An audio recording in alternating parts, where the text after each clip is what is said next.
Dear Santa, please send me a dad. Her letter to Santa ended up on the desk of a lonely billionaire. Winter wrapped New York City in its sharpest cold. Wind sliced through narrow streets, sweeping fallen snow into corners like forgotten memories. It was the kind of cold that settled in the lungs and stayed there. 5-year-old Julia Carter pulled her scarf tighter, breath fogging the fabric as she coughed. A dry, persistent sound that never left her when the weather turned. Her small hand gripped her mother's tightly. Angela Carter walked briskly. 28, slim, pale blonde hair twisted in a bun. Her coat was too thin for the temperature, but she never complained. She worked 2 jobs, cleaning offices at night and helping at a discount store on weekends. Whatever money she had went toward rent, groceries, and Julia's medication for her chronic respiratory issues. Their apartment sat on the 5th floor of a rundown building in Queens. 1 room, 1 bed, a flickering space heater that barely worked. Nights were cold and quiet, except for Julia's cough and the soft hum of the city below. Every Friday, before her shift, Angela stopped outside a fast food place and let Julia sit by the window. Inside, children laughed, ketchup on their fingers, while their fathers lifted them into high chairs or fed them pieces of fried chicken. Julia never asked to go in. She just watched, cheeks pressed to the foggy glass, eyes wide, chest rising with soft wheezes. She never said a word, but Angela saw her reflection in the window, in the golden light, and it made her ache. That night, back home, Julia couldn't stop thinking about how her mother's smiles always faded too quickly, how her laughter never sounded like the ones in the restaurant. She wasn't old, but her eyes looked older than anyone Julia knew. While Angela boiled water for noodles, Julia curled under a blanket, coughing. When her mother wasn't looking, she reached for a piece of lined paper from her notebook, grabbed a dull pencil, and began to write.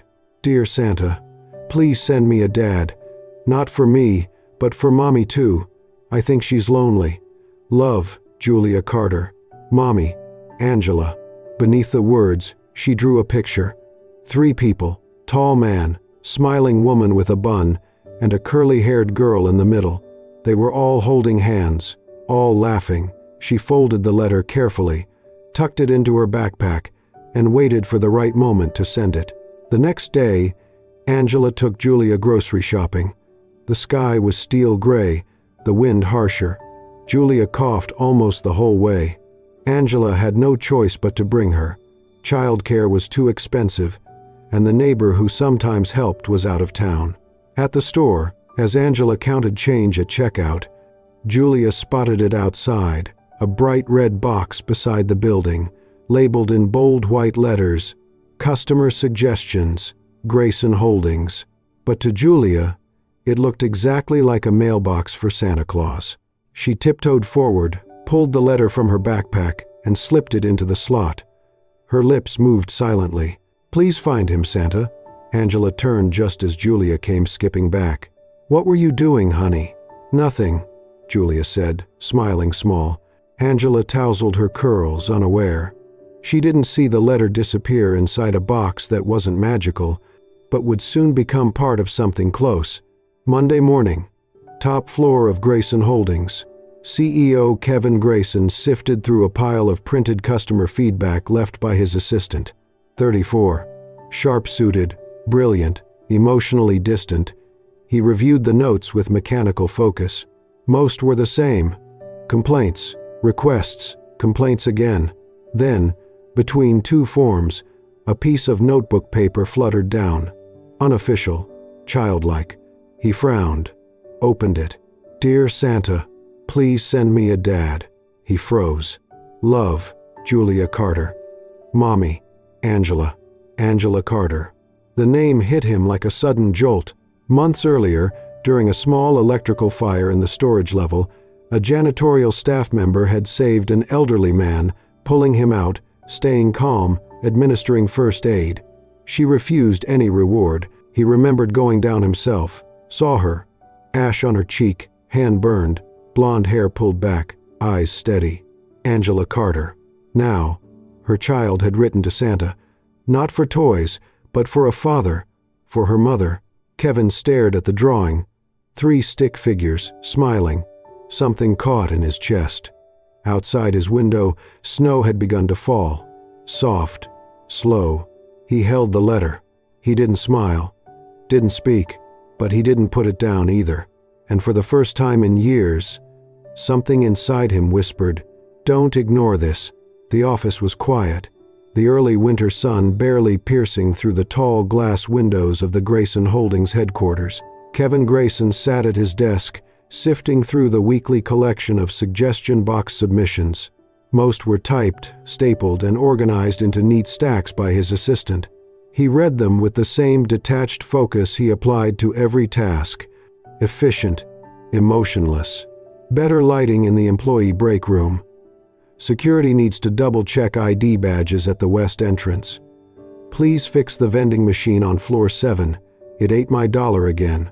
Kevin barely blinked. It was routine, predictable, forgettable, until his fingers brushed something different.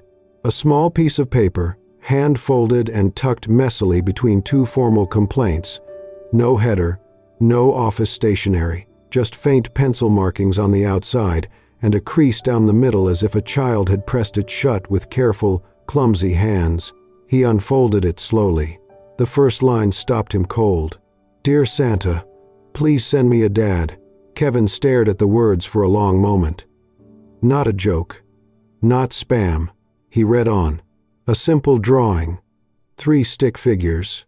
A tall man, a woman with a bun, and a small girl between them holding their hands. All 3 were smiling. Below, in uneven print, "Love, Julia Carter." "Mommy, Angela Carter." Kevin froze. He did not recognize the drawing, but the name, Angela Carter. The name that had stayed in his memory since that day in the warehouse 3 months ago. There had been a minor electrical fire, smoke, confusion. One of the senior maintenance workers collapsed from light smoke inhalation. And while the emergency team hadn't yet arrived, someone had already acted. Not a manager, not a safety officer, a janitor. He had arrived at the scene moments later, per protocol, and saw her kneeling beside the man, blonde hair loose from her clip, sleeves rolled up, voice calm as she supported his breathing and wrapped his shoulders in her own coat. Her hand was slightly burned. He remembered offering to call medical assistance. She declined. "I'm fine," she'd said. "It's just something anyone would do." But it wasn't something just anyone would do. She had gone back to cleaning, ignoring the soot on her hands. Quiet, unassuming. That was the moment he'd remembered her name. Not because she needed recognition, but because he couldn't shake the way she reminded him of someone else. His mother, a woman who had scrubbed floors, worked night shifts, raised him alone, and who had collapsed one day without anyone there to help. Now, her daughter, Julia, was writing letters to Santa, not asking for toys, not for games, but for a father, for her mother. Kevin read the line again. "Not for me, but for Mommy too. I think she's lonely." His chest tightened. He leaned back in his chair, staring at the ceiling, blinking hard. A memory surfaced, him at 6 years old, curled under a blanket, writing in a journal because they couldn't afford postage. He had scrawled the same thing. "I wish someone would help my mom." He hadn't believed in Santa, but he had believed in hope. And now, 30 years later, another little girl had placed that same hope in a red box outside his building. A coincidence? Maybe. But it didn't feel that way. Kevin looked again at the letter. The lower corner had a slight water stain. Maybe from the snow. Or tears. The handwriting was shaky. This was truly a young child. She had written carefully, deliberately, and every word had landed like a quiet plea. Something stirred in him. Not obligation, not guilt, something else. He found himself wondering, why is Angela still struggling like this? Why does her daughter feel the need to wish for something so fundamental? Why now, right before Christmas, is this letter on my desk? Kevin didn't believe in fate. He believed in systems, control, outcomes. But this letter, This was not part of a system. It was personal. He placed the drawing back down on his desk. Next to it, the letter. There was no corporate protocol for this, no line in the employee handbook telling him how to respond. But he knew one thing. He could not ignore it. Kevin stared out at the snowy skyline for a long time. Then he said, under his breath, as if the words surprised even him, "Julia Carter, Angela Carter, I need to know more." Not out of pity, not because he felt responsible, but because, after all these years, his heart, long frozen, had just moved. Angela Carter's days blurred together like the gray winter sky above New York, monotonous, heavy, and unyielding. Her shift at Grayson Holdings started in the late afternoon and ended well past midnight. After clocking out, she moved to the warehouse where she handled inventory until 2 in the morning. She barely spoke. She barely slept. But she always smiled when she came home.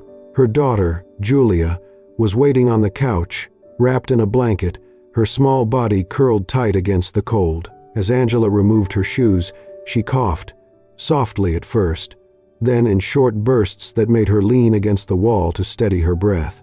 Julia walked over, rubbing her eyes. "Mommy, I'm already big. You don't have to work so much." Angela knelt down, brushing a curl from Julia's cheek. "I'm okay, baby.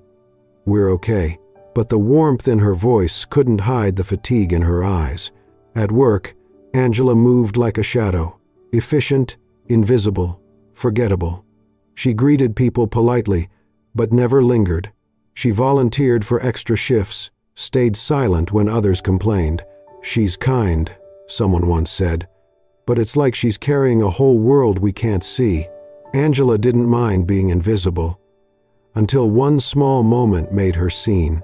That day, the cafeteria was quiet when Angela picked up her dinner, a tray of soup and bread. As she turned toward a table, another coughing fit hit. Her hands trembled, and the tray slipped, crashing loudly to the floor. The room went still.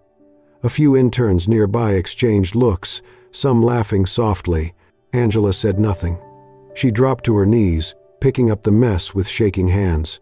Kevin Grayson walked by. He paused. He didn't speak, didn't help, but his eyes lingered for a beat longer than usual. Later that week, their worlds quietly touched again.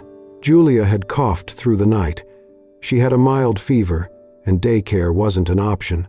With no one to help, Angela brought her to work, asking permission for Julia to stay in the break lounge near the warehouse. She wrapped her in a scarf, handed her crayons and paper. Julia promised to be quiet. Kevin was walking through the basement on his end-of-week inspection when he noticed a small figure sitting alone. A little girl with brown curls, drawing on her knees, a thick scarf wrapped around her neck. She coughed into her sleeve, eyes focused. He slowed his steps. The girl looked up and offered a polite, raspy, "Hi, mister."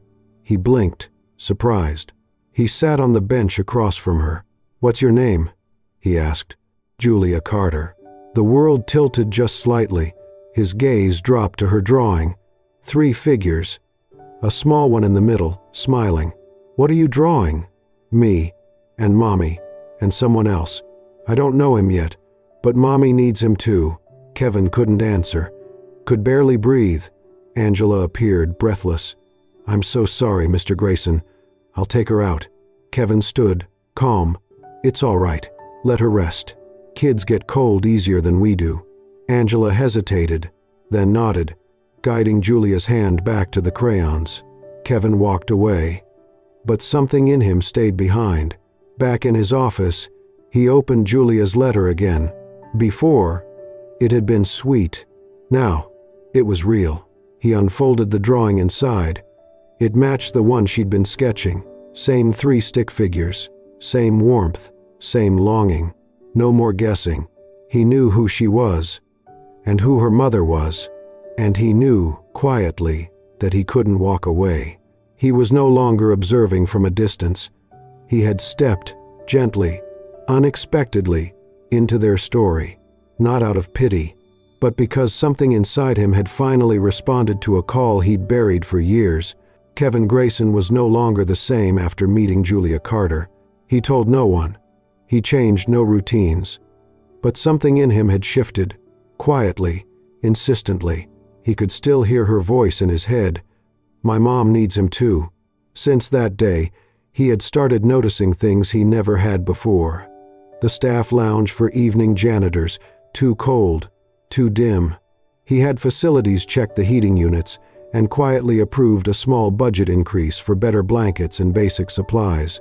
No one knew that the post-it note on the back of the thermostat, "There's a child here sometimes. Please don't let it drop below 75 degrees Fahrenheit," had been written by the CEO himself. The next step came more deliberately. That Saturday, the company hosted their Weekend for Warmth initiative, volunteers distributing meals to the homeless downtown. Usually, middle managers and marketing interns signed up, hoping to score points with HR. But this year, Kevin made a personal request to one employee, Angela Carter. "You have medical training," he said simply, "and you stay calm in emergencies. I want people like you out there, not just photo ops." Angela blinked, surprised, but nodded. That morning, she arrived with Julia bundled beside her. The little girl held tightly to her mother's hand, a slight cough still lingering. Kevin met them outside the van. His voice was low, his gaze kind. "Good morning, Julia." Julia gave a shy wave. "Hi." Again, Angela smiled politely, unsure what to make of it all. As the volunteers passed out meals and blankets, Kevin watched the mother and daughter. Angela moved with quiet confidence. Julia helped too, handing out water bottles with quiet focus. Midway through the morning, Julia began coughing again, wrapping her arms around herself. Kevin wordlessly slipped off his dark wool scarf and wrapped it gently around her neck. "This one's better than cotton. Keeps the back of your neck warm." Angela moved to object. "She's okay, Kevin gave a small shake of his head. "I had the same cough my whole childhood. Trust me." Angela's eyes met his. Something uncertain flickered in her face. Then she simply said, "Thank you." After the event, Kevin suggested they stop for dinner. Not a formal restaurant, just a small diner nearby. Julia's eyes lit up. "Can we get fried chicken?" Angela hesitated. Kevin nodded. "Sounds perfect." The three of them sat in a booth under soft lights. Julia chattered more than usual, telling Kevin about her drawings and how she once thought Santa was the pizza guy. Kevin laughed, genuinely. A sound even he hadn't heard in a long time. Angela watched. Something about the way he listened to Julia, how he answered each question with patience. It unsettled her, in the best way. When the food came, Julia clapped her hands. "Mommy, it's like we're in a Christmas movie." Angela smiled, still adjusting to the strange warmth of it all. Kevin, sensing her hesitation, shared a story. A Christmas when he was 10. No tree, no heat, but his mother had wrapped an old pair of gloves in newspaper and left them under his pillow. "I thought it was the best gift ever," he said, "because she gave it with everything she had."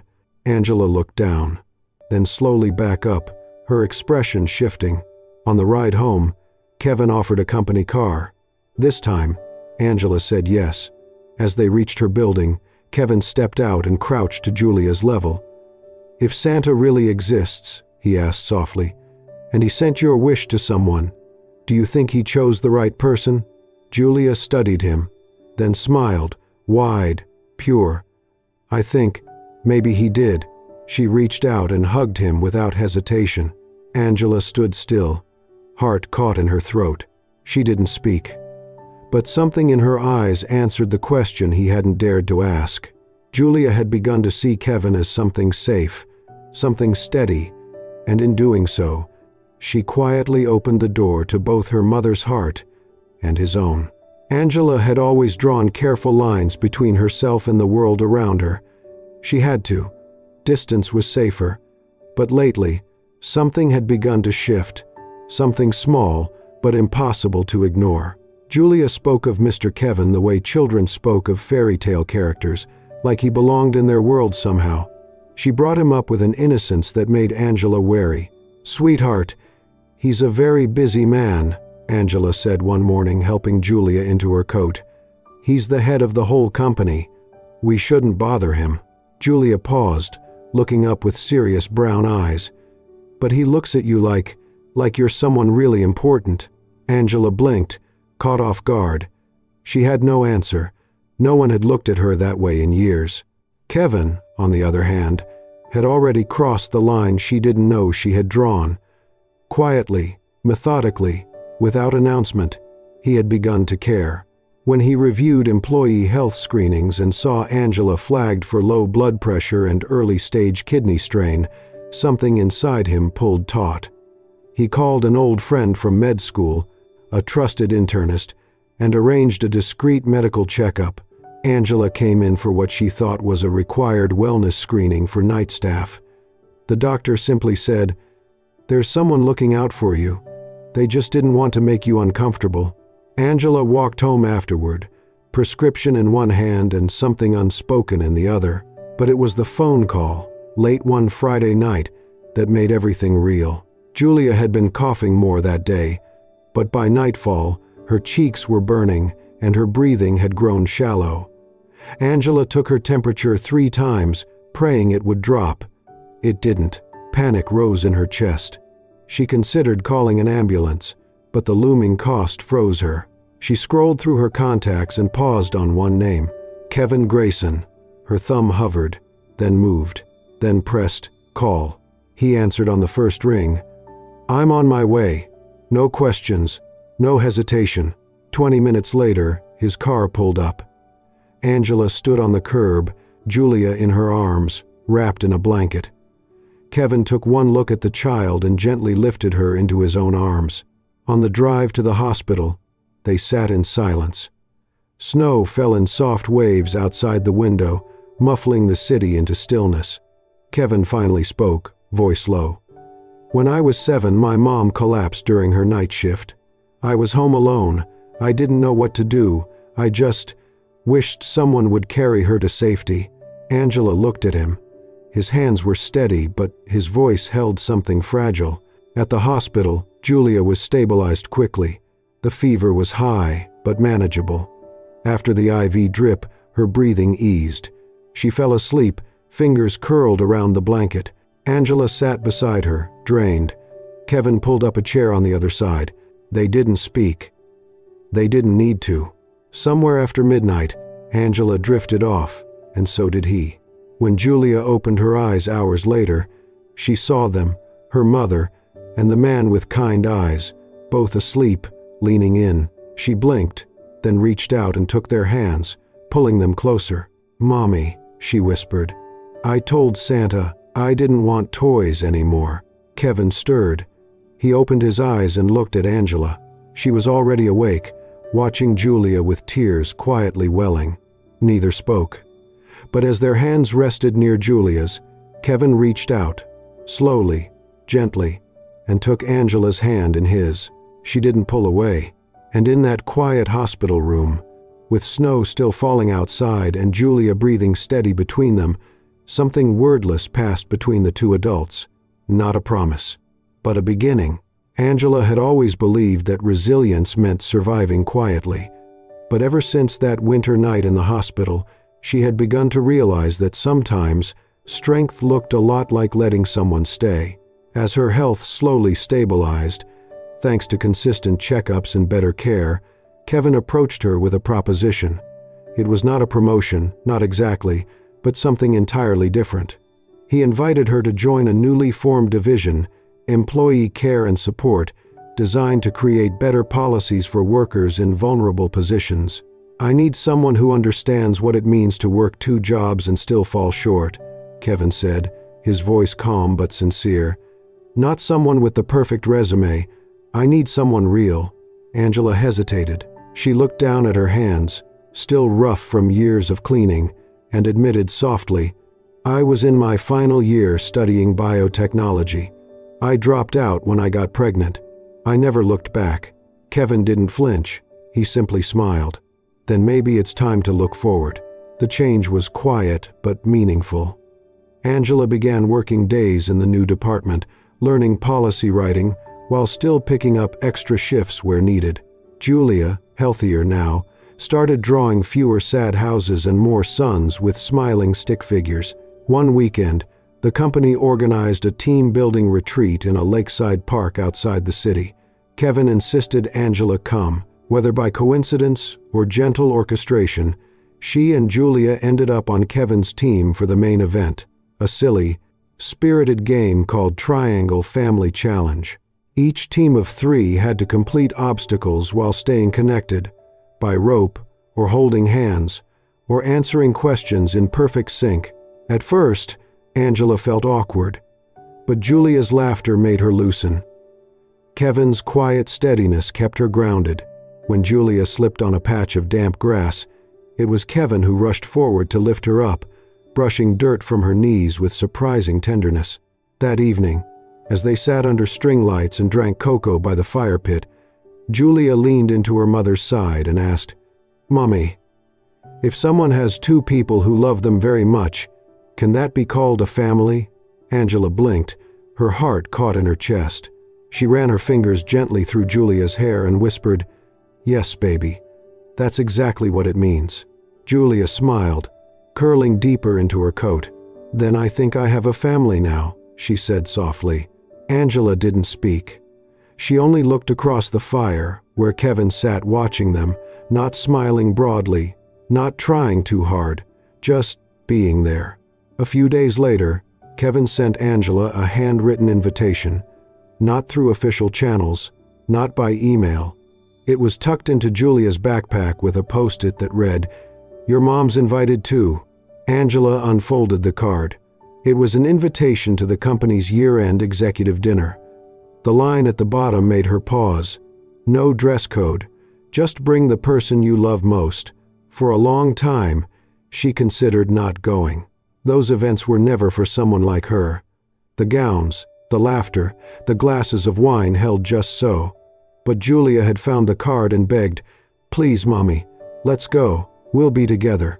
Angela walked into the hall that evening in a navy blue blouse and black slacks. No jewelry, her hair pinned back simply. She expected glances, maybe whispers, but when Kevin turned and saw her, his eyes didn't flinch. He walked over, not with fanfare, but with quiet purpose. "Julia made her Christmas wish," he said. "She chose you. I'm just hoping I get to stand near that wish for a while longer." Angela didn't answer immediately. She looked around the room. For once, it didn't feel too grand or too far out of reach. Maybe because she wasn't alone in it. She smiled, a small, real smile. "Then I guess we'll see where wishes take us." They sat beside each other that night, not touching, not declaring, just 2 people, once strangers, now quietly circling the gravity of something neither had expected. And somewhere across the room, Julia watched them and beamed. Christmas Eve arrived under a dusting of fresh snow. Lights draped across balconies and storefronts, casting a soft glow over the city. Inside their modest apartment, Julia sat at the edge of the bed, a blanket around her shoulders and a faint flush on her cheeks. Angela touched her forehead. Still warm, but manageable. "You should rest, sweetheart," she said. Julia shook her head. "I have to go. I have to thank Santa." Angela smiled knowingly. "Because he sent Mr. Kevin," Julia added. "And that was the best present ever." Angela chuckled softly, wrapping a scarf around her daughter's neck. "Well then, we can't be late." That morning, as Angela sorted laundry, an envelope slipped under the door, cream-colored, handwritten. No logo, no formal tone, just one line. "Warm Christmas dinner." No dress code, just bring the one you love most. Inside was a card printed with a familiar drawing, Julia's sketch of 3 smiling figures under a crooked tree. Kevin had kept it, and now he'd turned it into an invitation. Angela stood still for a long time, holding the card. It wasn't grand, it wasn't polished, it was something deeper, an open seat, a quiet welcome. That evening, they arrived at Kevin's building. He was already waiting downstairs. Julia ran up first and hugged him tightly. "I brought Mommy's gift too," she said proudly. Kevin leaned down. "Then I guess I get 2 presents tonight."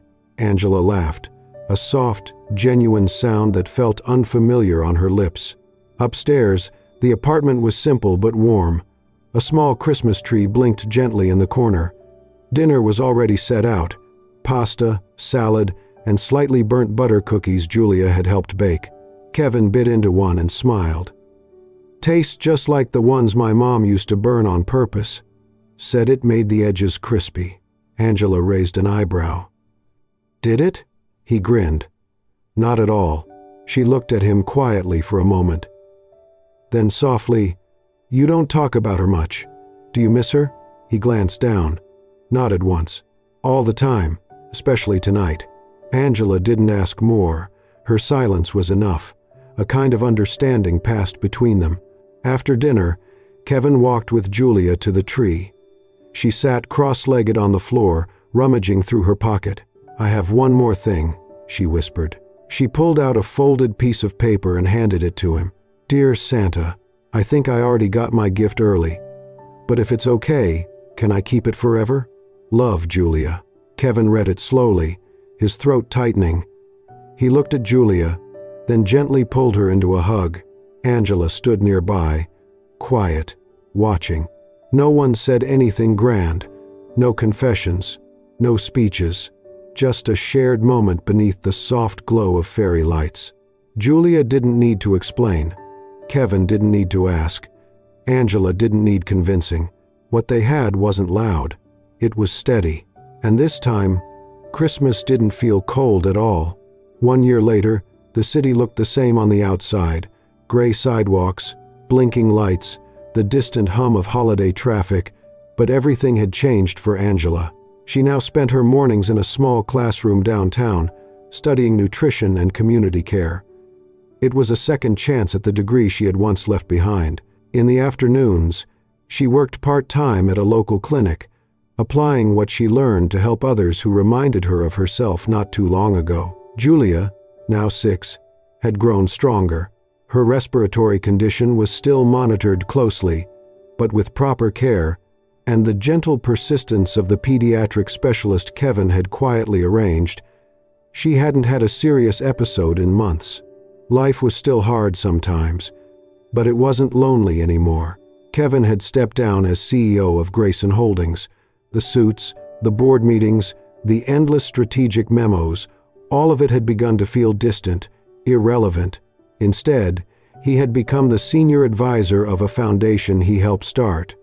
Hands First, a nonprofit dedicated to helping single mothers return to school, rebuild careers, and restart dreams. Angela had been one of the first to write a full proposal for a new scholarship under the foundation's name. It was titled the Mother's Grant. She was no longer someone in need of help. She was part of the change. As the year drew to a close, Grayson Holdings hosted its annual recognition gala, an event once dominated by executives and shareholders, now transformed into a celebration of impact. Angela stood on the main stage, under soft lights, in front of hundreds. She wore a plain navy dress. No designer label, no jewelry, just a quiet confidence that hadn't been there a year ago. "When I was younger," she began, her voice steady, "I thought asking for help was weakness. I thought strength meant doing it all alone." She glanced toward the front row. Kevin sat beside Julia, who was swinging her feet beneath her chair. "But I learned," she continued, "that letting someone in, giving them space in your life, can make both of you stronger." The applause that followed filled the room. Kevin didn't clap right away. He just looked at her, as if he were memorizing the moment. Later that evening, the three of them walked beneath the lights strung over Fifth Avenue. Julia ran ahead, giggling, weaving between puddles of melted snow. Angela and Kevin walked quietly behind her, their steps in sync, their hands brushing occasionally but not quite meeting. Angela looked sideways at him. "If someday," she said slowly, "I don't need help anymore, would you still stay?" Kevin stopped, turning to face her. Without hesitation, he reached out and took her hand. "I'd stay," he said softly.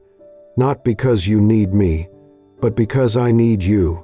their fingers intertwined, firm but gentle. Julia turned around just then and ran back to them. She threw her arms around both their legs, looking up with her gap-toothed grin.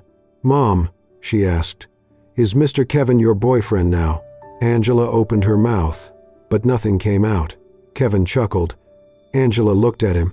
They both burst into laughter. They didn't answer. They didn't need to. Their hands remained clasped, warm against the chill of winter. And sometimes, that was all the answer the heart ever needed.